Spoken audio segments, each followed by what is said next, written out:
홈텔 30쪽입니다. 오늘도 시 두 편 한번 해볼게요. 자, 30쪽 보면은 나희덕 시인의 땅끝이라는 이제 작품인데, 오늘 이제 나희덕 시인 작품 두 가지를 좀 할 거예요.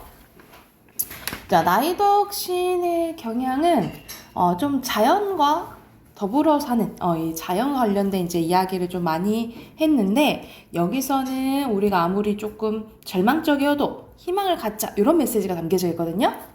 한번 봐볼게요.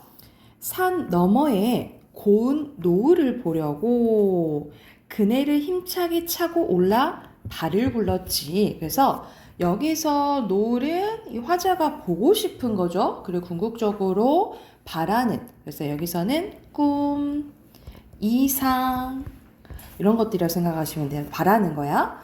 근데 노을은 끝내 어둠에게 잡아먹혔지. 그러면은 이 꿈을 이뤘어요? 못 이뤘어요? 꿈을 이루지 못한 것을 얘기를 하는 거야. 그래서 여기서는 꿈이 이제 좌절된 것을 어둠에게 잡아먹혔지 이렇게 표현한 거잖아. 그치? 근데 어둠이 뭘 잡아먹을 수 있나? 그렇지 않죠? 그래서 여기서는 무생물을 생물처럼 표현한 거야. 그래서 화류법을 통해서 꿈이 좌절된 것을 표현했고요. 나를 태우고 날아가던 그네줄이 시적 화자 직접적으로 나와 있고요. 나를 태우고 날아가던 그네줄이 오랫동안 삐걱삐걱 떨고 있었어. 삐걱삐걱은 여기서는 소리? 의성어라고 보시면 되겠죠. 그쵸? 여기서는 의성어, 크게 보면은 음정 상징어 이렇게 보시면 되겠고, 자, 그만큼 떠올려주면 꿈이 좌절되고 그네줄이 혼자 삐걱삐걱 돼 있는 거잖아. 그치? 약간의 씁쓸함, 절망감, 요런 것을 무엇을 통해서 나타낸 거예요? 그네줄을 통해서 나타낸 거예요. 그쵸? 그래서 이 그네줄은 어떠한 역할을 하냐면, 이 화자의 약간 좌절감을 대신 표현해 주는 거예요. 그치? 그래서 어떤 화자의 감정을 불러 일으켜 주거나 아니면 화자의 감정과 반대이거나 화자의 감정과 똑같거나 이런 역할을 하는 것을 객관적 상관물이라고 해요. 그래서 여기서 그네줄은 객관적 상관물 역할을 한다라고 보시면 되고요. 그래서 일련의 내용은 어린 시절에 꿈이 좌절된 걸 얘기한다라고 보시면 될 것 같아요. 어릴 때는 나비를 쫓듯이 뭐뭐 하듯이 직유법이죠. 자, 여기도 쫓아가네. 아까 전에는 노을을 보려고 했잖아요. 그치? 그만큼 나비를 쫓는 것도 꿈을 찾는 거라고 생각하시면 돼요. 그래서 이 나비는 앞에서 나오는 뭐랑 비슷해? 노을이랑 비슷하다라고 보시면 되고요. 아름다움에 취해 우리 제목인 땅끝이 나오네. 땅끝을 찾아갔지. 그건 아마 끝이 아니었는지도 몰라. 그래서 여기서 땅끝은 아름다움에 취해, 그러니까 꿈과 이상을 향해 가다가 마주친 공간을 얘기를 하는 거예요. 그러나 네모, 그러나, 하지만 이런 것들이 나오면 분위기가 약간 전환되지. 그래서 여기서는 시상 전환이 나타난 거고요. 그래서 만약 뒤에가 이때까지가 과거였다면 이제 현재 상황을 얘기를 하는 거예요. 그러나 살면서 몇 번은 땅끝에 서게도 되지. 여기서 땅끝은 앞이랑 조금 달라요. 여기서 땅끝은 우리는 극에 달하는 절망적인 상황을 얘기한다라고 보시면 돼요. 절망적이고 힘든 상황을 얘기한다라고 보시면 되고, 이 파도는 나를 힘들게 하는 시련, 고난 같은 걸 의미하는 거야. 파도가 끊임없이 땅을 먹어 들어오는 막바지에 이렇게 뒷걸음질 치면서 말해. 우리는 항상 살아가면서 항상 좋은 때도 있지만 나쁠 때도 있잖아. 그치? 이런데 자꾸 마주치게 된다라고 얘기를 하는 거예요. 그런데 살기 위해서는 이제 뒷걸음질만이 허락된 것이라고. 파도가 아가리를 쳐들고 달려드는 곳이래요. 여기서도 화류법으로 쓰였고요. 항상 시련 고난은 온다 이 말이야. 내가 찾아 나선 것도 아니었지만 끝내 발 디디며 서 있는 땅의 끝. 내가 찾아 나선 건 아니지만 항상 이 땅 끝에 와 있게 된다라는 거예요. 그래서 항상 이렇게 조금 절망적인 상황에 놓여지게 된다라고 하는 거야. 그런데 이상하기도 하지. 이런 것도 또 시상 전환이죠. 어떻게 이제 또 전환되냐면 뒤에가 이때까지가 절망이었다면 이제 희망적으로 조금 바뀌는 부분이에요. 그런데 이상하기도 하지. 오히려 이런 위태로움 속에 뭐가 있다는 거야? 아름다움이 스며 있다라는 거야. 그래서 여기서는 겉으로는 말이 안 되죠. 근데 그 안에 의미가 있는 이거 대표적인 역설법이에요. 그러니까 이 말은 무슨 말인 거야? 이 절망 속에서도 항상 원은 있다 이 말이에요. 희망은 있다 라는 말이라고 보시면 돼요. 그래서 땅끝은 늘 젖어 있다는 것이 뭘 젖어 있다라는 거예요. 그러니까 아까 스며 있다 했잖아 아름다움이. 그래서 땅끝은 늘 젖어 있는데 절망 속에서도 항상 뭐는 갖고 있는 거예요. 희망을 품고 있는 거라고 보시면 돼요. 품고 있는 거예요. 그걸 보려고 또 몇 번은 여기에 일을 하는 것이, 그러니까는 우리는 항상 절망적인 상황에 놓여질 수 있다라는 거지. 근데 하지만 항상 그 안에 희망은 있으니까 포기하지 말아라. 긍정적으로 생각해라. 이런 의미라고 생각하시면 될 것 같아요. 자, 그래서 정리된 거 오른쪽에 보면요. 자, 자유주의 서정시고 주제는 인생의 절망 속에서 깨달은 역설적인 희망이고요.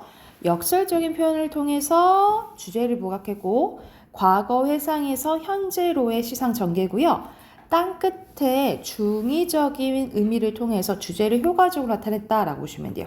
아까 전에 선생님이 가야랑 나의 땅끝의 의미가 다르다 했잖아요. 그치? 이런 식으로 좀 중의적 의미가 나온다라고 보시면 되고 밑에는 각각 곤, 놀, 그네줄, 땅끝, 뒷걸음질의 의미가 나와 있어요. 자, 땅끝에 대한 화자의 인식 변화는 절망적이었다가 희망적으로 바뀌었다. 이렇게 보시면 되겠죠? 요거 참고하시면서 옆에 문제 볼게요. 그리고 선생님이 언급 안 했지만 이렇게 뭐뭐 했지, 지 끝글자 이렇게 반복돼요. 이거 참고하면서 1번 푸시면 돼요.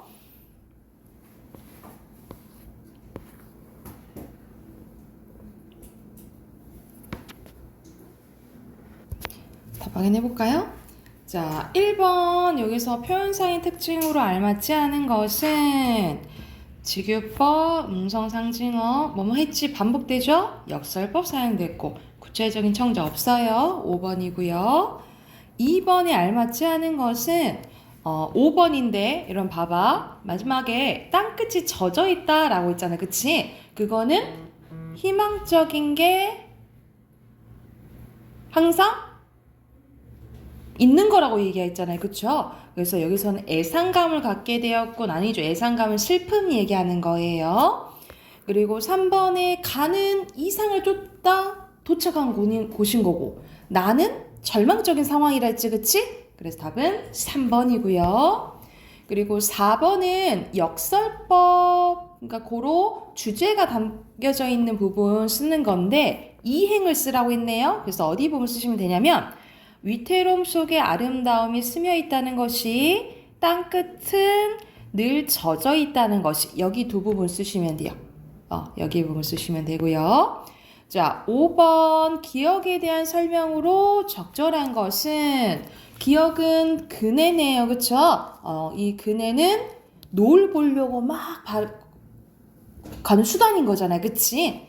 답 2번이고요. 6번에 여기서는 시어의 의미로 알맞지 않은 거네요. 답 3번이에요. 그네줄은 이 절망감을 나타내주는 거지 이어주는 거 아니에요. 희망이랑 절망. 그리고 7번은 너무 쉽다. 땅끝이죠? 이렇게 쓰시면 돼요. 자, 뒤로 넘겨봅시다. 또 나이덕 시인의 작품이 나와요. 산속에서입니다. 총 4연으로 되어 있고요. 이거는 앞에 있는 시보다는 조금 더 간단해요. 한번 봐볼게. 길을 잃어보지 않은 사람은 모르리라. 그래서 화자의 경험은 길을 잃어본 사람인 거야. 길을 잃어보지 않은 사람은 모르는데 뭘 모르냐? 터덜거리며 걸어간 길 끝에 멀리서 밝혀져 오는 불빛의 따뜻함을 모를 거다라고 얘기하네. 그래서 여기서는 크게 목적어랑 서술어랑 바뀌었죠. 그치? 그래서 여기서는 도치법이 쓰였고요. 어순 바뀌었어. 그래서 길을 잃어보지 않은 사람은 뭘 모를 거다. 불빛의 따뜻함을 모를 거다라고 얘기를 하네.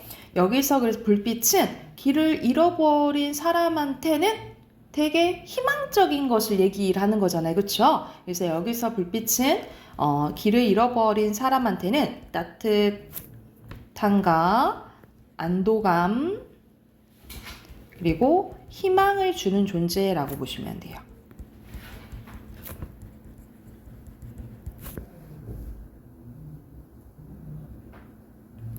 이해됐을까요?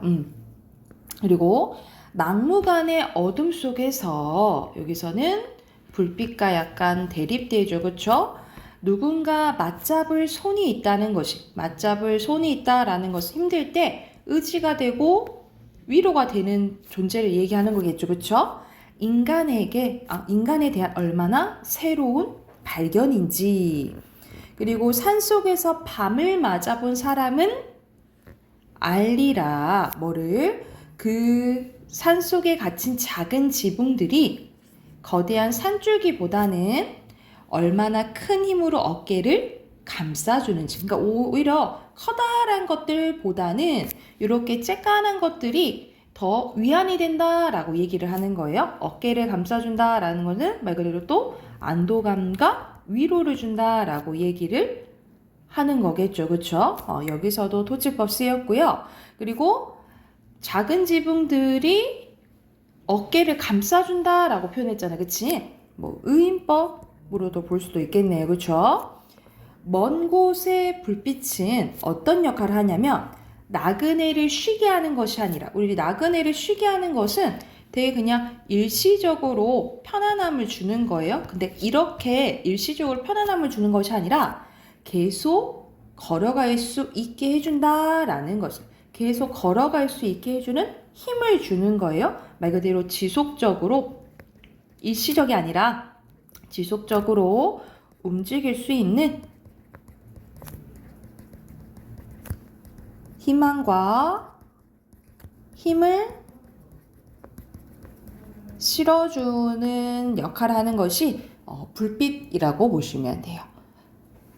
그래서 여기서는 아까와 조금은 같은 맥락이죠. 아까도 절망적인 상황에서 희망을 가져라 이런 의미였잖아. 땅끝 그죠? 땅끝 주제가 산속에서도 마찬가지예요. 힘들어도 이러한 위로와 위안이 될 수 있는 것들이 있으니 계속 잘 살아갈 수 있다 이런 의미라고 생각하시면 될 것 같아요.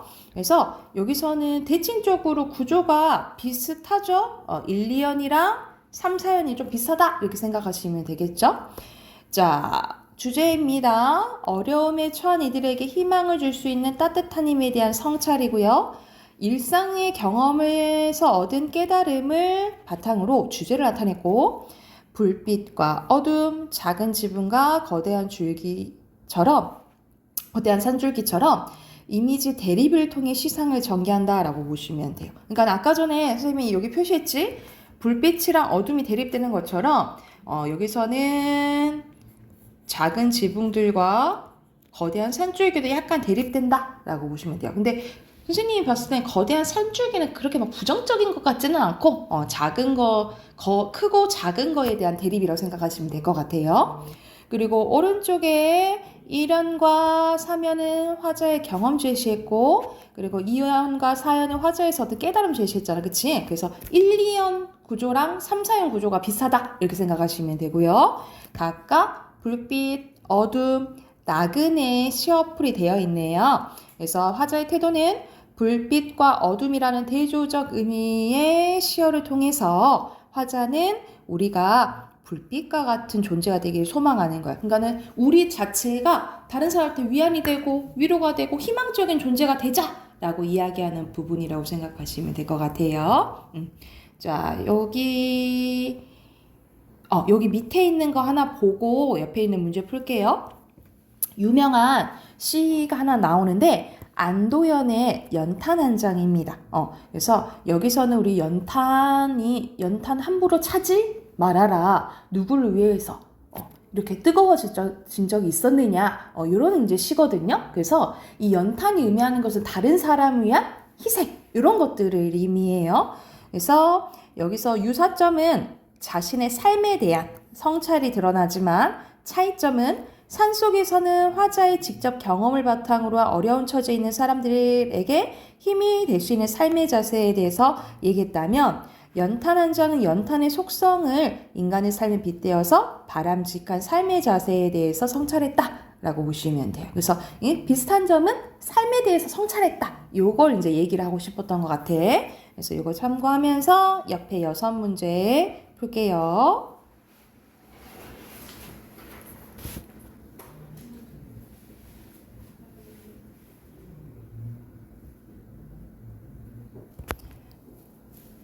자, 1번부터 와봅시다. 여기서는 화자에 대한 설명으로 가장 적절한 거 고르는 거네요. 1번은 여기서 자신의 경험을 기반으로 얘기했다 그랬잖아요. 그치?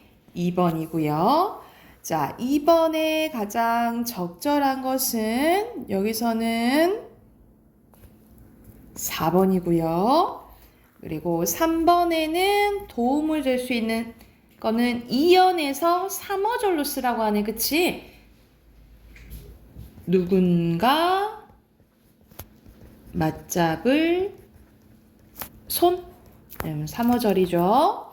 그리고 4번에 적절하지 않은 것은 오히려 거대한 산줄기보다 작은 지붕이 위로가 된다 했잖아요. 그치? 모여서 맞는 거 아니고요. 3번이고요. 5번에 이거는 1번이랑 같은 맥락의 문제다. 그치? 1번이고요. 6번에 적절한 것은 여기서는 도치법 얘기하는 거잖아요. 그치? 2번입니다. 됐나요? 자, 우리 문법 가볼게요. 오늘 할 페이지 224쪽입니다.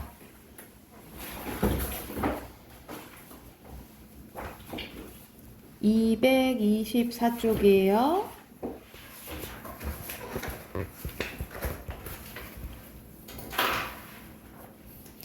자, 우리 계속 어문 규정하고 있는데 오늘 할 부분은 한글 맞춤법이에요. 그래서 우리 저번 시간 표준 발음법에 있는데 어떻게 발음하는지에 대해서 했다면 여기서는 올바르게 쓰는 법에 대해서 얘기를 할 건데 선생님 항상 얘기하잖아. 무조건 외울 필요는 없고 선생님이 진짜 중요하다고 생각하는 부분만 보시라고 하셨죠. 그리고 대체적으로 여기 부분에 해당되는 예시는 이거구나 하면서 자주 보면서 눈에 익히시면 돼요. 아셨죠? 자, 먼저 한글 맞춤법의 원칙입니다. 제 1항 중요하거든요. 1항 보시고 한글 맞춤법은 표준어, 우리 앞에서 표준어 배웠잖아요. 그치? 어떻게 개념이었죠? 교양 있는 사람들이 두루 쓰는 현대 서울말이라고 했어. 이 표준어를 소리 나는 대로 적는 거예요. 소리대로 적는 건 소리 나는 대로. 이걸 뭐라 하냐면 표음주의라고 해요. 소리가 드러나게 쓴다 해서 표음주의라고 하고. 근데 여러분, 우리가 다 소리 나는 대로 적어버리면 우리가 봤을 때 한 번에 뜻을 파악하기가 어렵거든요. 그래서 원래 형태를, 원형을 밝혀 적기도 하는데 그것은 어법에 맞도록 한다라고 보시면 돼요. 그래서 이거를 의미가 드러나게 표현한다 해서 표의주의라고 해요. 그래서 원칙은 표준어를 어떻게 적는다? 소리 나는 대로 적되 어법에 맞도록 한다라고 보시면 되고요. 그래서 소리 나는 대로 적는 것도 있고요. 원형을 밝혀 적는 것도 있다. 이렇게 생각하시면 돼요. 그래서 한글 맞춤법은 빈칸 표준어겠죠. 표준어를 어떻게 적을지에 대한 규정인데요. 그래서 사투리, 방언은 다루지 않아요. 자, 소리대로 적는다는 것은 표준어를 발음의 형태대로 적는다는 뜻이고요. 우리말을 한글로 적을 때 형태소의 원형을 밝혀 적지 않고 소리대로 적기도 합니다. 그래서 여러분 봐봐. 구름, 나무, 바다. 이거는 표기하는 거랑 소리 내는 거랑 똑같아. 발음이랑 똑같아. 그치? 근데 드러나다 이런 식으로 이거는 소리대로 이렇게 적은 예시라고 생각하시면 되고요. 표의주의는 표준어를 소리나는 대로 적는 경우 표기 형태가 여러 개가 생겨버려서 밑줄 의미를 쉽게 파악하기 어려운 경우가 발생한다 이 말이야. 그래서 봐봐. 깊다, 깊고, 깊은, 깊네 이런 식으로 달라져 버리잖아요. 그치? 그래서 원래 형태를 이렇게 깊다 밝혀 적는 것이 표의주의라고 생각하시면 돼요. 그래서 각 형태소의 원형을 밝혀 적는 게 표의주의다라고 보시면 됩니다. 그래서 봐봐. 우리 발음은 어떻게 나? 믿음, 길이 이렇게 발음이 나지만 이렇게 원형을 밝혀 적는 게 표의주의라고 생각하시면 돼요. 이해됐을까요? 자, 밑에는 띄어쓰기의 원칙입니다. 문장의 각 단어는 띄었음을 원칙으로 합니다. 모든 단어는 띄었어요. 그런데 예외가 있어요. 조사는 단어이지만 형식 형태소이면서 의존 형태소라는 점에서 예외적으로 앞 단어에 뭐 한다? 붙였습니다. 자, 모든 단어는 띄어쓰지만 예외적으로 뭐는 붙였어요? 조사는 붙여 쓴다 라고 보시면 되고, 단어는 독립적으로 쓰이는 말의 단위이기 때문에 글은 빈칸 단어예요. 단어를 단위로 해서 띄어 쓰는 것이 가장 합리적인 방법이다 라고 보시면 될 것 같아요. 그래서 여기서는 띄어쓰기를 통해서도 의미를 알 수 있는데 이렇게 나물 좀 다오 이렇게 다 붙여버리면 누구를 달라고 하는 건지 나무를 달라고 하는지 잘 모를 수도 있다 이 말이야. 그치? 그래서 이 띄어쓰기를 통해서도 의미를 잘 파악할 수 있다.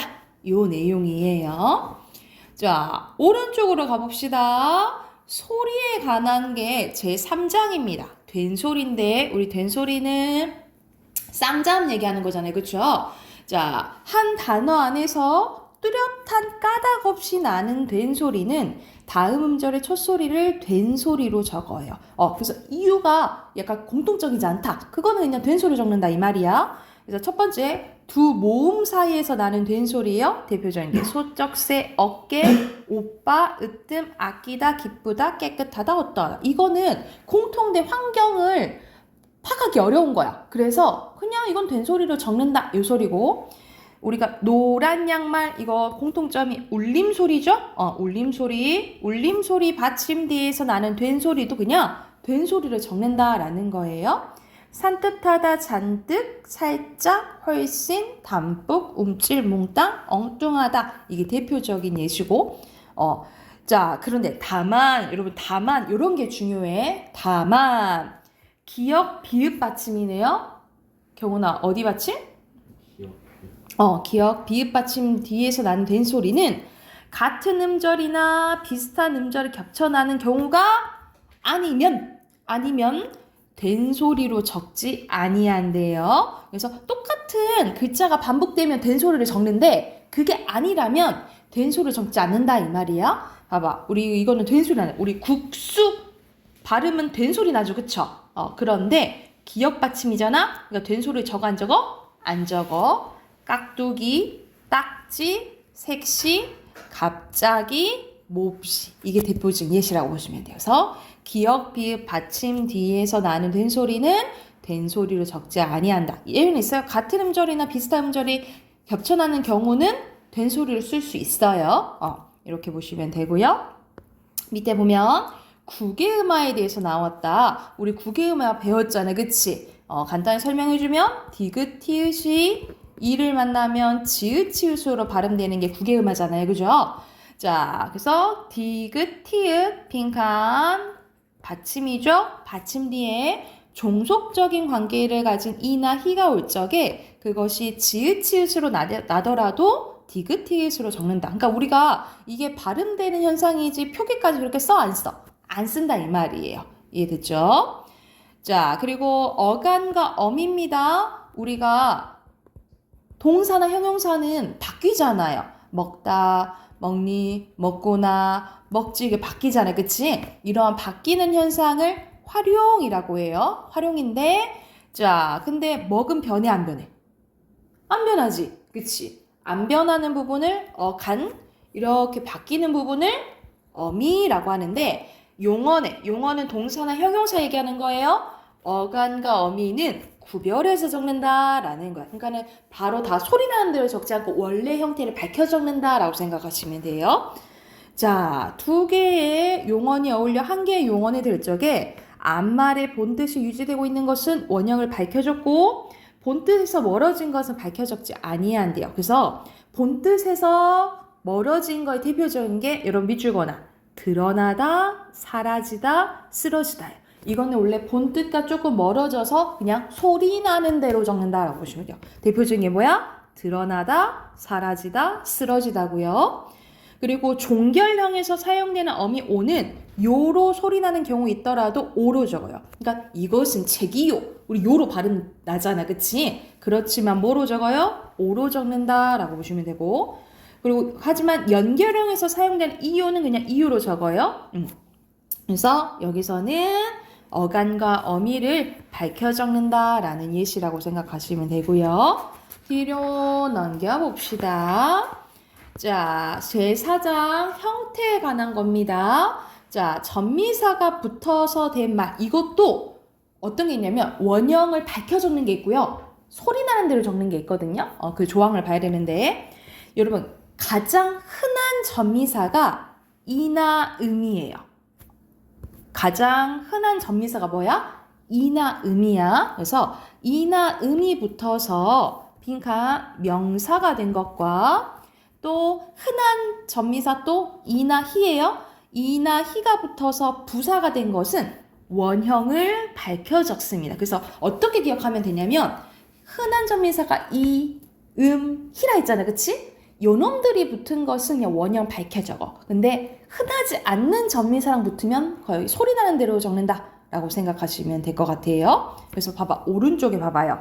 이나 이의 모음으로 시작된 전미사가 붙은 거는 원형을 밝혀 적지 아니해요. 그래서 대표적으로 여러분 마중은 맞다에다가 웅이 붙은 거야. 무덤 있죠?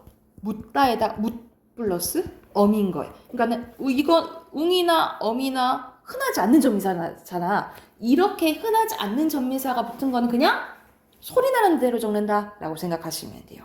이해됐을까요? 그래서 봐봐. 조사인 남, 아 이것도 원래 원형 이런 거야. 근데 우리는 지금 이렇게 알고 있잖아. 그치? 그래서 요거는 이게 굳어진 거다라고 생각하시면 될 것 같아요. 자, 근데 예외가 있네. 다시 왼쪽으로 가자. 다만, 근데 이나 음이 붙어서 명사가 된 것이라도 어간의 원래 뜻과 멀어지잖아요? 또 멀어진 것도 소리 나는 대로 적어요. 그래서 대표적으로 굽돌이, 다리, 목걸이. 그래서 우리 목에 거는 장신구는 목걸이라고 적잖아. 그치? 근데 목병, 그냥 목걸이라 해요. 코끼리, 걸음, 고름, 노름. 원래 이게 우리 놀다의 놀 플러스 음인 거야. 근데 이게 진짜 노는 게 아니고 도박으로 조금 바뀐 거잖아. 그치? 그래서 원래 의미와 조금 멀어진 거는 소리 나는 대로 적는다라고 생각하시면 돼요. 자, 밑에는 명사 뒤에 이가 붙어서 된 말은 원래 밝혀줬고 이는 흔한 전미사니까 그리고 21항 가볼게요. 명사나 혹은 용언의 어간 뒤에 자음으로 시작된 전미사겠죠? 전미사가 붙어서 된 말은 명사나 어간의 원형을 밝혀 적어요. 이거는 그냥 좀 넘어가 될 것 같아요. 그리고 25항 하다가 붙어서 하다가 붙는 어근에 히나 이가 붙어서 뭐가 되거나 부사가 되거나 빈칸 부사에 이가 붙어서 뜻을 더하는 경우에는 또 원형을 밝혀 적어요. 원형 밝혀 적고요. 그래서 봐봐. 급하다 되잖아. 그치? 그래서 급히, 꾸준하다 해서 꾸준히 뭐 이런 것들 다 원형 밝혀 적는다 이 말이에요. 그리고 여러분 이런 것들 부사 되는 것들은 가끔 헷갈릴 때가 있거든요. 이게 이가 붙는 건지 희가 붙는 건지 헷갈릴 때가 있거든요. 여러분 이제 그걸로 외우세요. 발음으로.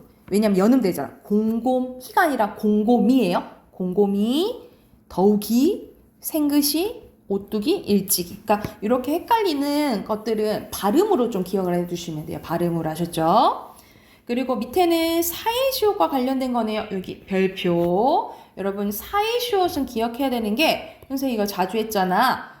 순 우리말로 된 합성어거나 순 우리말 플러스 한자어. 근데 원래 한자어 플러스 한자어는 안 된다 했잖아요. 그쵸? 근데 이게 예외죠. 한자어 플러스 한자어인데 사이시옷이 들어가는 거예요. 그래서 자, 사이시옷 현상은 언제 일어나냐? 뒤에 된 소리가 나거나 니은 소리가 덧나거나 니은 소리가 덧날 때 시옷이 들어가는 거예요. 이게 사이시옷인데 자, 그래서 여기서는 어떤 게 나오냐면 예시가 나오고 예를 들어서 뭐 빗물, 나뭇잎 이렇게 예시가 나와. 그래서 요 예시들이 어느 조항에 해당되는지를 구별하는 문제가 나온다라고 생각하시면 될 것 같아요. 자, 대표적으로 봐봐. 이거 어떻게 발음나? 나뭇잎 이렇게 발음 나잖아, 그치? 그래서 나무 플러스 잎인데 나뭇잎 니은이 덧난단 말이지, 그치? 이럴 때 시옷이 들어가는 거. 이게 사이시옷 현상인데 그래서 여기에 속하구나. 어떤 걸 봐야 되냐면 순 우리말과 순 우리말인지 그리고 니은이 덧난 건지 니은이 덧난 건지 이걸 잘 보셔야 돼요. 그리고 이게 어려운 게 그래서 예시를 잘 보라는 게 여러분 우리가 한자를 선생님도 학교 할 때 그랬어. 한자를 잘 알면 좋은데 우리가 한자인 걸 잘 모르잖아. 뭐가 한자인지 잘 모르잖아. 그래서 예시를 조금 잘 보시면 돼요. 예를 들어서 전셋집 하면 뭐가 한자어겠니? 전세가 한자예요. 그리고 제삿날 하면 뭐가 한자겠니? 제사. 이거 그래서 뭐가 한자고 뭐가 이제 고유한지를 잘 보셔야 된다 이 말이야. 훗일은 디후자예요. 디후자. 여기 한자인 거예요. 근데 선생님 한자어 플러스 한자어는 원래 사이시옷이 안 들어가는데 예외가 있다고. 그래서 6가지예요. 자, 수와 관련된 거. 숫자, 횟수 이렇게 하시고 고간, 차간, 퇴간, 세간 이건 공간과 관련된 거예요. 그래서 요 6개는 예외적으로 시옷이 들어간다라고 기억을 해두시면 됩니다. 요거는 별표 쳐놓으시고 자 옆에 준말 가볼게요. 준말은 여러분 줄어든 말이라고 생각하시면 돼요. 줄어든 말인데 자 다음 끝모음이 줄어들고 자음만 남은 것은 그 앞에 음절의 받침에 적어요. 그래서 준말 엊그저께 어저께 이렇게 받침으로 가는 거죠. 그치? 같고 같지 딛고 딛지 이렇게 되는 거고 자 빈칸 모음입니다. 모음 어로 끝나는 어간에 어가 오거나 어시 어울릴 적에는 줄어든 대로 적는다라는 거예요. 그래서 줄어든 말 가, 나, 타, 서, 켜, 펴, 갔다, 났다, 탔다, 섰다, 켰다, 폈다 이렇게 줄어든 대로 쓴다라는 거고요. 우리는 이거 자연스럽게 알잖아, 그치? 어떻게 줄어드는지. 그리고 모음 오우로 끝나는 어간에 앗엇이 어울릴 적에는 와워, 왓워스로 줄어든 대로 적어요. 그래서 보아, 쏴, 줘, 보았다, 쐈다, 줬다 이렇게 되는 거고요. 우우 뒤에 이어가 줄어들 때는 또 줄어든 대로 적는데 보이어는 여러분 이거 봐봐. 보이어는 앞에 줄어들 수도 있고 뒤가 줄어들 수 있어. 앞에가 줄어들면 돼요 이렇게 되는 거고 뒤가 줄어들면 보여 이렇게 되는 거예요. 둘 다 가능하다 이 말이야. 뉘어, 누여, 쉬어, 쓰여, 티어, 티어 이런 식으로 앞에가 줄어들 수도 있고 뒤가 줄어들 수도 있다 이렇게 보시면 되고요. 자 39항 어미입니다. 어미 지 뒤에 안이 어울려 잔이 될 적과 하지 뒤에 안이 어울려 찬이 될 때는 줄어든 대로 적는다라는 거야. 그래서 우리가 그렇지 않은 이렇게 쓸 때도 있지만 그렇지 않은 줄어서 말한다라는 거지. 그리고 적자는 이렇게 되고 만만찮다, 변변찮다 이게 이렇게 된다라고 보시면 되고요. 여러분 이거는 조금 알아둬야 돼. 40항. 어간의 끄듬절 하에 아가 줄고 히읗이 다음 음절의 첫 소리와 어울려 거센 소리가 되면, 거센 소리 우리 키읔, 티읕, 피읕, 치읓을 얘기하잖아. 거센 소리가 되면 거센 소리를 적는다라는 거야. 이건 여러분이 익숙치 않아서 좀 틀린 단어로 볼 때도 있거든요. 그래서 이렇게 줄어들 수 있다 이 말이에요. 어떻게? 간편하게는 간편케. 그리고 연구하도록 연구토록.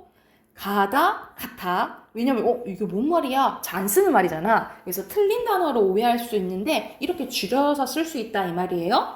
다정하다는 다정타. 정결하다는 정결타. 흔하다는 흔타가 가능하다라는 거예요. 이렇게 보면 이거 틀린 것 같은데 생각되잖아요. 그쵸? 근데 이렇게 가능하다라는 거고요. 오른쪽 봐봐. 여러분 오른쪽 봐봐. 자, 히읗 어간이 끝소리로 굳어진 것은 받침으로 적습니다. 않다, 그렇다, 이렇다, 저렇다고요. 어간 끄듬절 하가 아주 줄 적에는 준대로 적는데 여기서 여러분 40항에서는 아만 없어지고 히읗이 남았었잖아. 그리고 첫 소리랑 축약돼서 거센 소리가 났잖아요. 그쵸? 근데 이거는 얘는 아예 뭐야? 하가 탈락한 예시거든요. 봐봐. 그래서 생각하건대가 생각건대. 넉넉하지 않다가 넉넉지 않다. 익숙하지 않다는 익숙지 않다예요. 이거는 기억을 해주세요. 이건 아예 뭐가 없어져 버린 거야? 하가 없어져 버린 거잖아요. 그치? 그래서 하에서 아만 빠진 게 있고 아예 하가 빠져버린 게 있어요. 그래서 요걸 잘 구별하셔야 돼요. 이랬을까요? 이렇게 이어서 이거 두 개를 구별해야 된다라고 생각하시면 돼요. 자, 뒤로 넘겨서 우리 한쪽 남았거든요. 한쪽만 더 하면 돼. 자, 또 띄어쓰기와 관련된 거네. 조사는 예외적으로 앞말에 붙여 쓴다 했죠? 조사는 붙여 써야 되고요. 그리고 모든 조사 예외하고 모든 단어는 띄었어요. 그래서 의존명사는 당연히 앞말과 띄었어야 되겠죠? 그래서 의존명사도 띄어쓰고 앞말과 단위를 나타내는 명사도 띄었어야 됩니다. 다만 여기 다만 보이네. 순서를 나타내는 경우나 그리고 숫자와 어울려 적을 때는 붙여 쓸 수 있대요. 가능하다라는 거고요. 그리고 두 말을 이어주거나 열거할 적에 쓰이는 말도 다 띄었어요. 됐나요? 그리고 알아둬야 될 게 요 보조영어예요. 별표 보조영어. 자, 보조영어는 띄었으면 원칙이야. 원래 띄었어야 되는데 경우에 따라 붙여 쓰는 것도 허용한대요. 자, 보조영어는 뭐냐면 여러분 예시 봐보자. 불이 꺼진다는 되죠. 근데 불이 간다. 어디를 가? 이상하지, 그치? 그래서 의미가 살아있으면 이걸 본용언이라고 하고요. 이 본용언을 도와줘서 의미를 더해주는 게 보조용언이라고 보시면 돼요. 이해됐을까요? 그래서 의미가 살아있으면 본용언, 살아있지 않으면 이제 보조용언이라고 보시면 되는데, 자, 원칙은 뭐야? 원칙은 이 본용언이랑 보조용언 띄었어야 돼. 근데 붙여 쓰는 것도 허용해줘요. 허용해줘요. 근데 무조건 띄었어야 되는 경우가 있어. 무조건 띄었어야 되는 경우가 있는데 뭐냐면 앞말에 조사가 붙거나 앞말이 합성 용언이거나 중간에 조사가 들어갈 때는 무조건 뭐 해야 돼요? 띄었어야 된다라고 보시면 돼요. 봐봐. 잘도 노라만 조사 들어갔어. 조서 들어갔어. 이럴 때는 무조건 어때야 돼? 띄었어야 돼. 이거는 합성 용언이야. 합성 용언이야. 그치? 이럴 때는 무조건 또 띄었어야 돼. 올 뜻도 조사 들어갔어. 잘난 체를. 이럴 때는 하다. 이렇게는 무조건 띄었어야 된다라고 보시면 돼요. 이해됐을까요? 그래서 원칙적으로는 띄어쓰지만 붙여 쓰는 것도 허용. 근데 조사가 들어가거나 합성 용언이 무조건 뭐 해야 된다고요? 띄었어야 된다. 이거 기억을 해주세요. 됐나요? 자, 그러면 옆에 229쪽 한번 풀어볼까요? 우선 229쪽 한번 풀고 답 확인해 볼게요.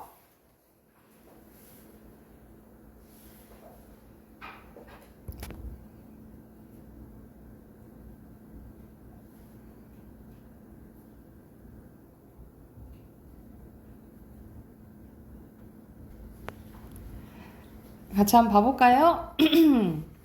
자, 1번의 순서대로 O, X 방언 안 한다 했죠, 그쵸? 그 다음에 X 조사는 붙여 쓰고요. O, X죠. 바뀌었죠?